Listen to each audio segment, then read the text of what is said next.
The following program was produced by an independent community producer.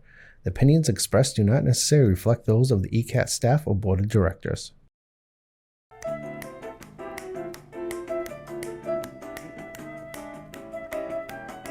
Good afternoon, everyone, and welcome to Topic Time with Harrison Young.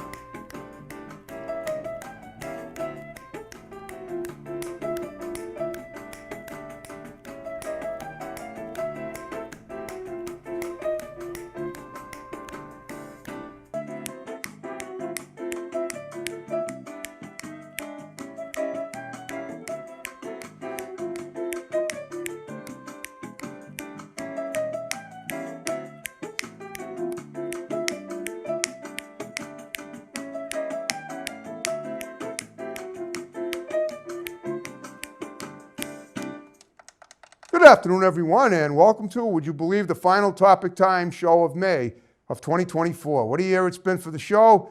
We're just expanding ever more all the time. We're going to Oklahoma tonight for another great interview, Zoom show to Sooner State. But before we get to my guests, we've got to read these incredible underwriters, and then we will commence per usual. So, we have Personal Best Karate in Southeastern. We got Thai Boo Cuisine in Norwood, there in Newark. We got Lynch's Towing, Auto, Cycle, and Truck Center in Brockton. One number for towing, one number for projects. My pal Lynchy over there in Brockton is always in search of new transportation, junk, anything to do with transportation. He handles it all in Brockton. We got Tacos Bar and Grill in Norwood. They're in Newark. We got Harvest Tap and Table in Swansea. They're in Newark, nice restaurant. We got Sunrise Breakfast in Norwood. They're in Newark. We have Nancy's Nails in Lakeville. They're in Newark. We have Boombox in Middleborough. We have Remarkable Cleanouts, the antique store in Norwood. They're in Newark. We have One Cup Coffee in Norfolk. It's great to have them back coming early June. Jay's private label brand coffee available in 110 flavors and regular and decaf. We have Mimi's Cuban Cafe in Rockland. We have Go Fresh Cafe in Sharon. We have Omega Pizza in Rentham. We have Isabella Rose and More Beauty Salon in Brockton. They're in Newark. We have One Good Credit in Brockton. We have Eastern Fitness in the Village Shops in Northeastern. We have RW Carpet and Flooring in Norton, covering floors for 50 years. We have the Gunrunner LLC, the Second Amendment Freedom Store in Middleborough, specializing in customer service, pricing, and selection. We have Grant's Rental in Bridgewater. We have Tom Auto in Middleborough. We have Doggy Boutique, all-beat professional grooming for dogs and cats, run by my great next-door neighbor, Debbie Siddell in Brockton. We have the Barber Shop in Whitman on Route 27, going south past the center. Debbie does a great job in that little building. We have Haven Psychiatric Services right here in the building at 50 Oliver Street in Northeastern and room 211. And we have Joe's Diner in Taunton. And I want to thank you guys very much. And now I'll introduce this artist. This is Kit Bake. And you have a memo behind you. I guess that's your rep, right? Yeah, I gotta plug my stuff. Okay. Is Kit Bake, I mean, all right. Is that your real name or is that exaggerated? So my last name is Baker. Okay. And it was kind of a joke. My mother didn't want to be associated with the rest of her family on Facebook because she was paranoid. When she started her Facebook, she made her name Bake. And I immediately, when I got my Facebook, also made my name Bake so that everyone would associate us. And then it just kind of stuck. It's just been my name on Facebook forever. Okay. Is Kit a first name though? Yeah, that's what I go by. Okay, cool. All right, and you're a musician, and I've seen, we're gonna hear one of your songs about halfway through the show. That's gonna be awesome. And eventually, you're in Oklahoma now. Is that where you're from originally? I'm originally from Alaska. Oh, but no I've kidding. been here. But I've been here a long time. I've been here most of my life now. I moved down here when I was a kid. Okay. All right. Well, The river. Well, all right. How did you start? When did you start doing music? How old were you? I guess you were still in Alaska then, right? No, I didn't start doing music until I think I was like 20. Okay. So you look about that now. You don't look much. You look about your early 20s now. I am 26. Yeah. Okay. All right. Well, so what did you do as a kid in Alaska? I got to ask that because I've always been curious. I've been to Alaska. I stopped in Anchorage one day on the way to China, but we were only there during the summer and only for an hour in the airport. Yeah, I was born in Anchorage. Mostly just hung out in the woods. I didn't have a lot of when I was a kid, all of my TV was like tapes and stuff because during the storms we didn't get really good like TV reception or anything. We played outside all the time. It's like daylight all the time during the summer. Yeah, right. Stay And it's out too night late during the and winter. you gotta watch out for like bears and stuff because they Right. were like everywhere. There's bears and then there's moose. Moose are scarier than bears are.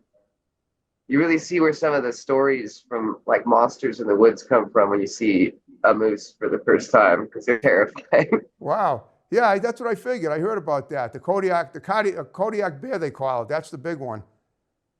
Oh yeah. Wow. Okay. Yeah, I wouldn't want to confront one. That's what you got behind you. That's what it looks like. That memo behind you, So that thing, it's that diagram, isn't that a it's bear? kind of a raccoon, it's kind of a cat, it's kind of a Wolverine. It's like an amalgam. I did a sketch Okay.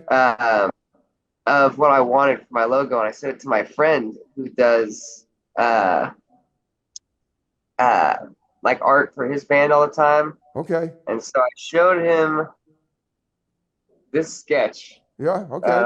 it'll pop up, It's and I sweet. said, "Can you draw this, Okay. but make it good?" It looks, And that's what he drew. it's a nice picture. Okay. Maybe we'll get him on. I'm always looking for illustrators and stuff. All right. So how old were you when you moved to Oklahoma? I think I was 9. Okay. Uh, And what, We moved out here to take care of my dad's folks. okay. So what were you like as a kid though? Were you musically inclined at all to any degree? Not at all. I was like, I was, I read a lot of books and stuff. I Okay. was a big reader, didn't like write or anything. At one point, when I was 11, I think, I broke my right arm and I Okay. couldn't go outside, which was all I did. So when I wasn't reading, I taught myself to draw with my left hand. Okay. And then once the arm healed, I never drew again. Okay. Well, so you had a little bit, you had a little about with art fever, right? Is that it? But you With didn't. what? You art fever, like you wanted to be an artist for a while. Well, so I started going to punk shows Okay. a lot when I was like 18, 19. I was going to like punk rock shows, and they were like, "So, what do you play?" And I was like, I don't play anything. I'm not good at music. I don't know how to do anything. I don't know how to play anything. I don't know how to sing anything." And they Okay. were like, "Well, you got to get up on stage and do something. If you're always around, you hang out with the bands all the time. You got to learn how to play something." And so I had played drums, I guess. I played drums when I was a teenager, but I Okay. had sold my drum to make rent. And so I went out and I bought a guitar for like 40 bucks. And I started teaching myself guitar. And then I think I was like 21 or 22 when I started actually like playing in front of people because they were like, "You know how to play guitar? You got to get up on stage too." Um, so I started playing shows, and the people were like, "Hey, you're pretty good. You got to do more of these." And then I've just been playing more ever since. Wow. Okay.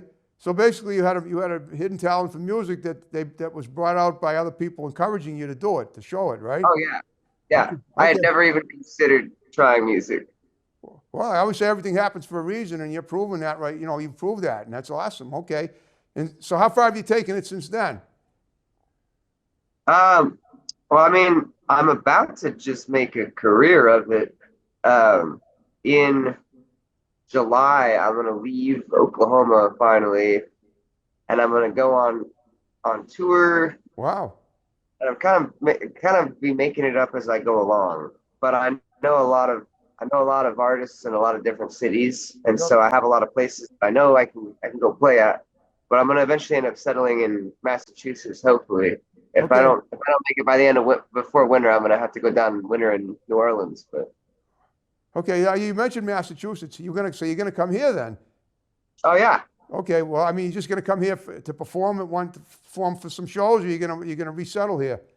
I'm planning to resettle there. I have a few friends up there. I have some Okay. friends that moved up there, um, and they like in the past year, and they were telling me about their experiences, and I was like, that sounds like a good place for me. So I'm gonna go try and replicate what they're doing, go back to school.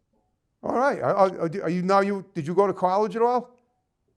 I went to college briefly for mechanical engineering, and uh, I couldn't stand it. Couldn't, I'll say you didn't finish. No, I did not finish. I was in for a semester. I was away from. I was like 17. I graduated a little early, and so I was like really young. Didn't have any like friends there. I was going to school out of state. Didn't know anybody, and like just got really overwhelmed, and so I dropped out my first semester.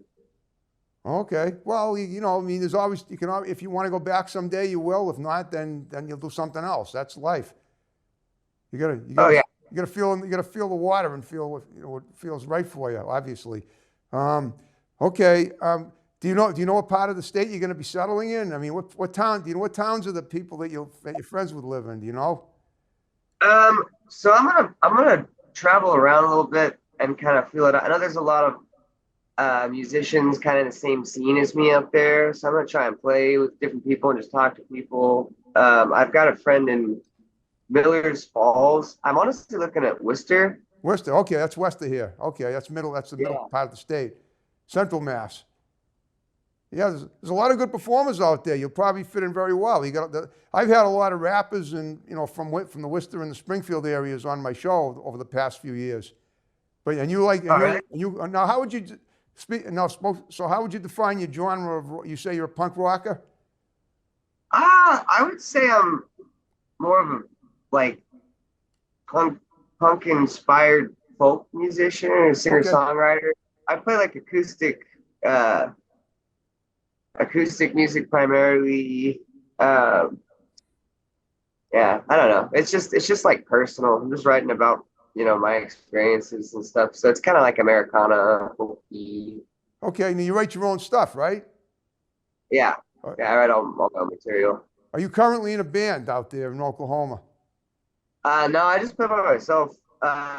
Every now and then I'll like do a little something with another artist, but like Okay. currently just work together on some stuff. And when you come here, are you planning on? I mean, are the people that you're friends with in Massachusetts, are they musicians too? Any of them? Yeah, most of them. All right. So you think you might be performing with them at some point? Oh yeah, for sure. Oh, Hopefully I'm gonna try and start a band when I end up like settling anywhere. Like once I've got like somewhere I'm like living consistently, I want to actually get a full band together because I want to do a little more like rock and roll kind of music. okay. Have you ever? Uh, All right. Have you ever done anything else in entertainment? Have you ever done any like acting? Any, have you ever? I don't know, or even, I mean, I don't know, just drawing, writing besides music, painting. uh, Besides, you mentioned you were doing sketching when you broke your arm. yeah, I mean I like draw casually, but I'm not very good at it. I try and like I mean I write a lot. I just Okay. like write like pages and pages, but it's like then I'll take from that and that's what I'll write my songs from.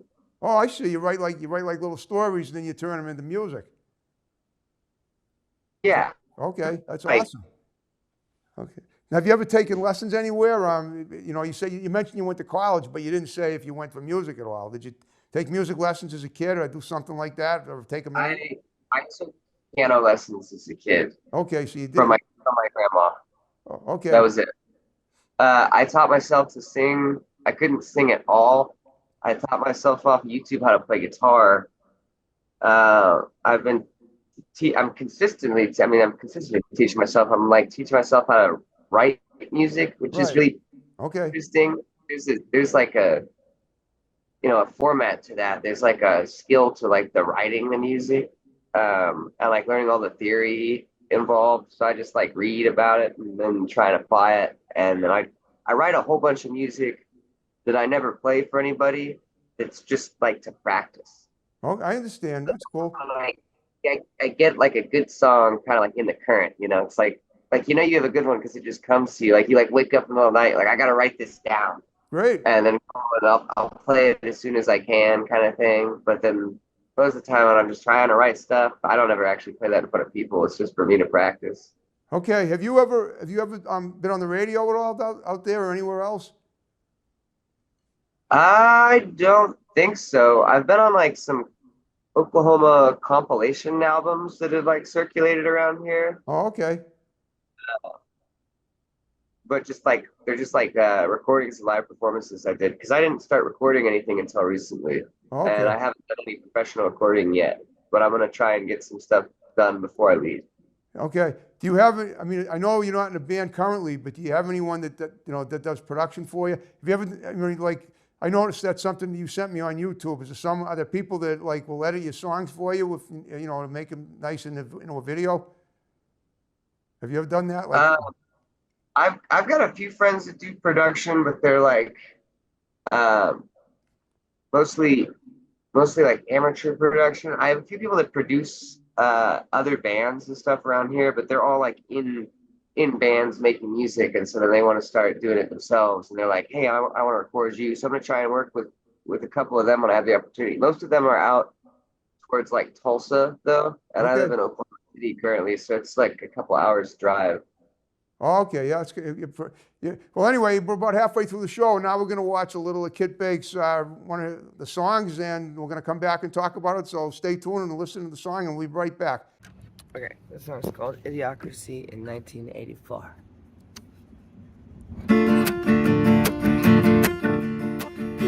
I've always been at war with East Asia. We're just dumb enough to believe the lies we're constantly spoon-fed while they watch us from the other side of the screen. Get right on up, just tap this link and it'll save ya. Constant content haunts me even in my sleep. And I can buy anything, try every flavor. And somehow this is supposed to mean that I am free. But I am not immune to propaganda. I'm trapped inside the same old death machine.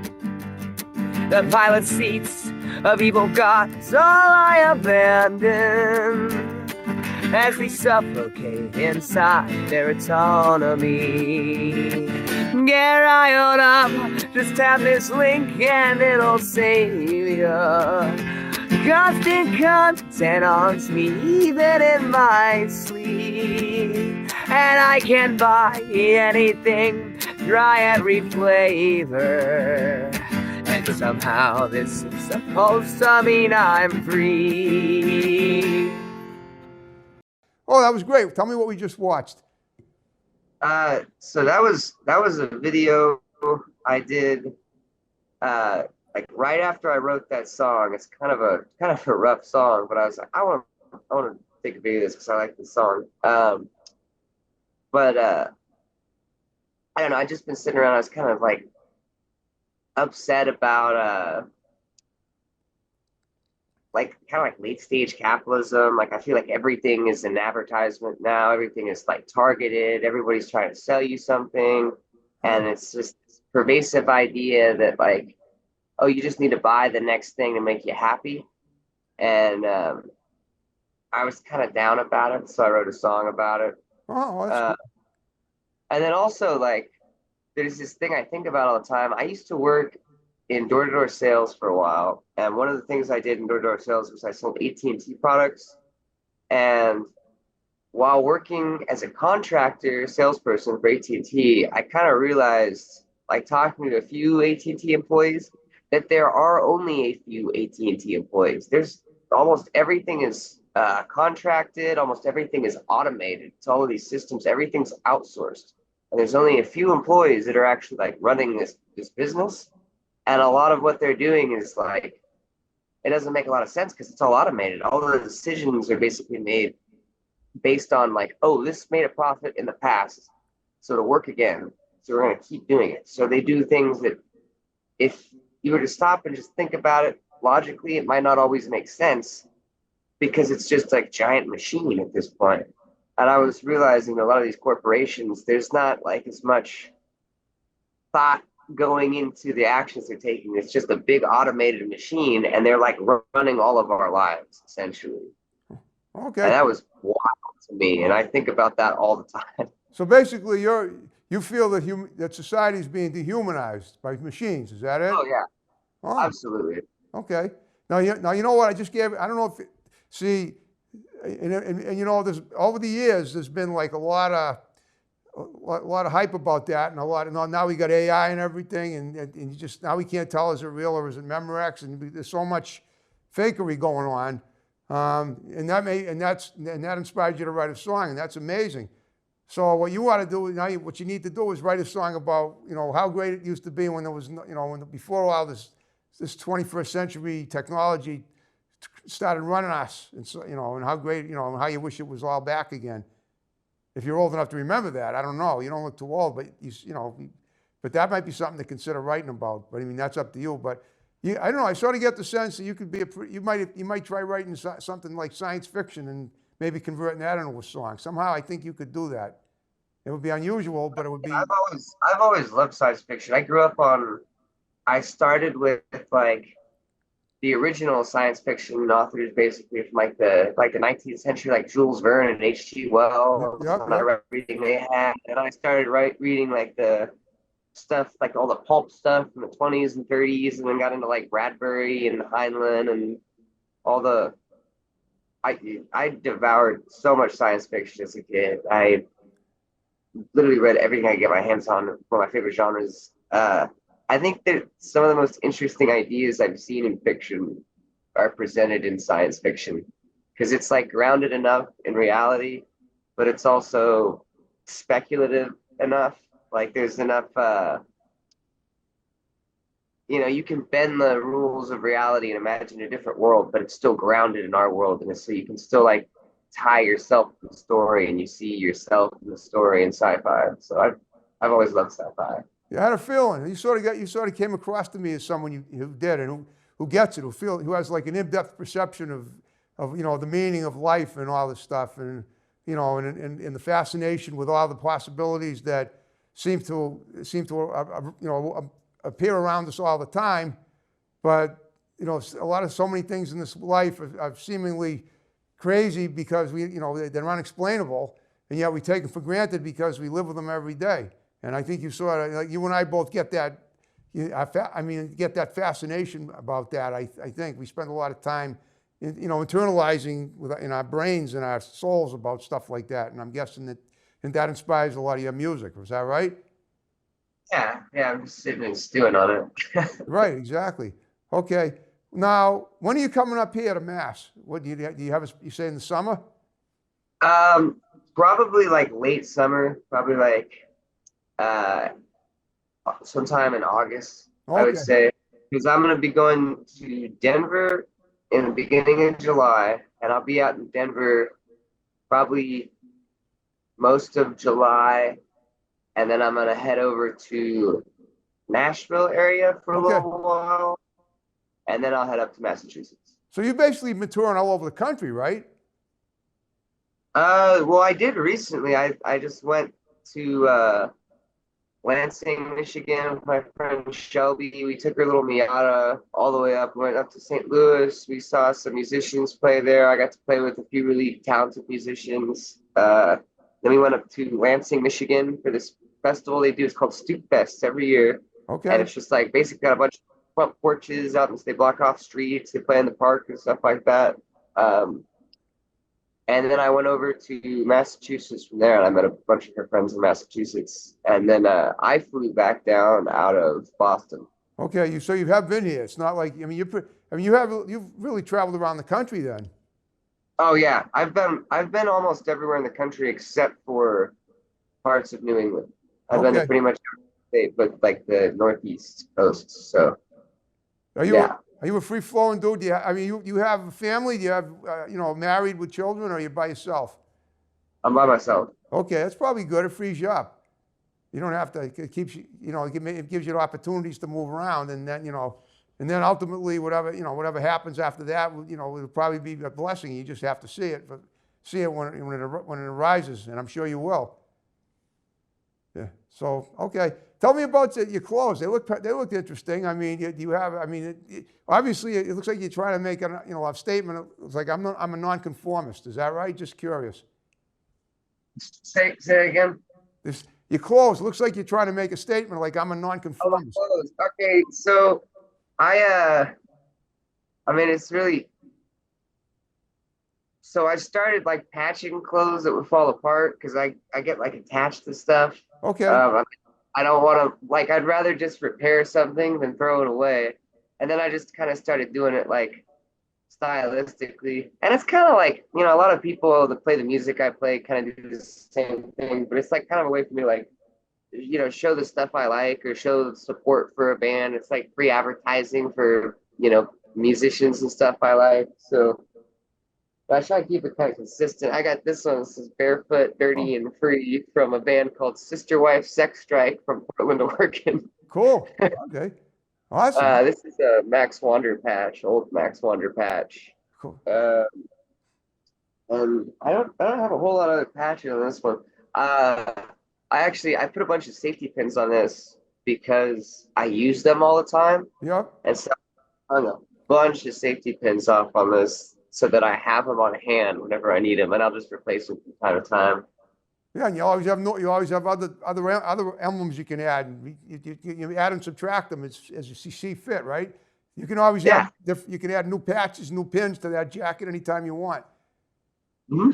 All right. Yeah, I've got a few others that I've made over the years. I had one that kept falling apart, and I just kept stitching it back together.